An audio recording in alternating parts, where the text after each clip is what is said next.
Ассаламу алейкум туғандар, барыңыздарга Алланың рахматы, райымы, мээрими тынчтык болсун. Аллах Таала барыбызды жаман көздөн, жаман сөздөн, бөлүнүп жаруудан сактасын.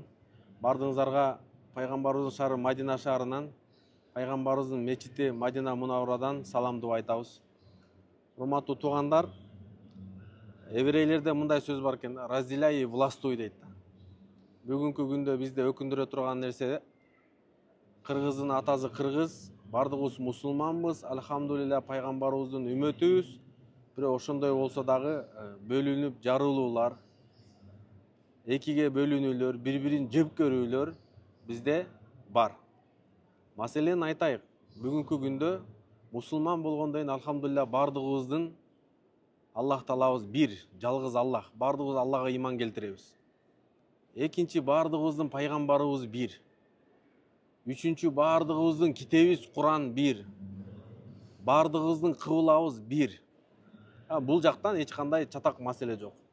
Сенин устазың мындай, тигинин устазы мындай, наркын устазы мындай, сен даватчысың, сен адеп башатысың, сен саляфсың, сен нурчусуң, сен тигинде мындай. Биз ушундай бизди бөлүп отуруп, аягы бизди туңгуюкка алып келип тыккызы келгендер бар. Биз ошондой бөлүнгөндө башкаларга биз мындай курмандыкка чалынганга жеңил болобуз. Ким кандай болбосун, кимдин намазы кабыл болду, эмне болду, мен ойлойм Аллах Таала өзү чечет. Бирок биз бир мамлекетте болгондон кийин, бир кыргыздын балдары болгондон кийин бекем болуш керек. Себеби эгер бунун аягы ушундай биз бекемде болбосок, ынтымакта болбосок, аягы барып чатак болот деп ойлойбуз. Дагы Аллага шүгүр, бизге кандай гана падышалар келбесин, алар ал дайым ыймандуу болушкан, жума намаз эмне экенин түшүнүшкөн, айт намаз эмне экенин түшүнүшкөн, орозо эмне экенин түшүнүшкөн. Аллага шүгүр, дагы бизге көп нерсени мындай жеңилдик кылып берди. Мечиттерде намаздар окулуп атат, сабактар окулуп атат, медреселерде балдар окушуп атат. Ушул нерсени барктап билиш керекпиз деп ойлойм да. Кудай сактасын, мына Тажикстандын президенти Жермекуздай ушундай бирөө келе турган болсо, жакында кабарлардан уксаңыздар керек өзүңүздөр деле.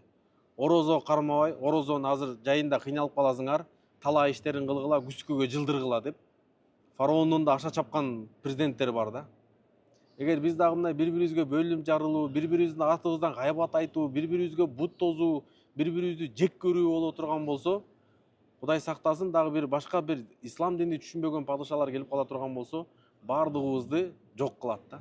Ошондуктан мен ойлойм, келгиле туугандар, акыркы убактарда көп угасың, мындай тигиндей мындай, анан ар бир жамаат ушу биз туурабыз деп барып, мамлекетке бири-бирин жамандай берип барып, бири-бирин жек көргөзүп, булар мындай, булар тигиндей деп отуруп, ортодо от жагып, биздики туура, биздики мындай, тигиники деп, ар ким өзүнүн арабазын сүйрөп отуруп, мындай пайгамбарыбыз алып келген диндин да бытыстын чыгарып албайык дейм да туугандар. Ошон үчүн кыргызда сөз бар, ырыс алды ынтымак.